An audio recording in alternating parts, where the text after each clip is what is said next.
São João, acende a fogueira do meu coração. Fogueira? Mas o que fogueira tem a ver com São João? Vamos nos encantar e descobrir então a lenda da fogueira de São João. Reza a lenda que Isabel era muito amiga de Maria.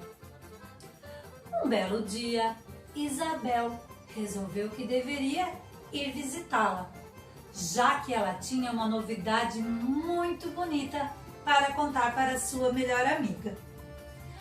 Isabel viajou por alguns dias e chegou até a casa de Maria. As duas se abraçaram, se beijaram, conversaram muito. E Isabel então foi contar o seu segredo. Maria, tem uma coisa muito legal para te contar.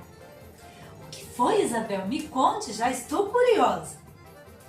Estou esperando um bebezinho e eu acho que é um menino e eu vou chamá-lo de João Batista. Maria então abraçou Isabel e as duas comemoraram todas felizes a gravidez da amiga.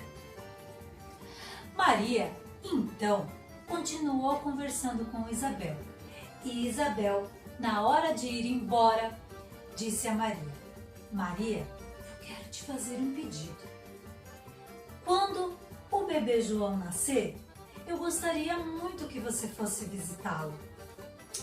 Mas, amiga Isabel, como posso ficar sabendo do nascimento de João Batista se moramos tão distantes? Não se preocupe, Maria. Vou pedir ao meu marido que no dia do nascimento ele faça uma fogueira bem grande para que você possa enxergar daqui da sua casa e aí poder me visitar. Maria então ficou feliz, pois ela poderia ficar sabendo do nascimento do bebê da sua melhor amiga. Isabel então foi embora.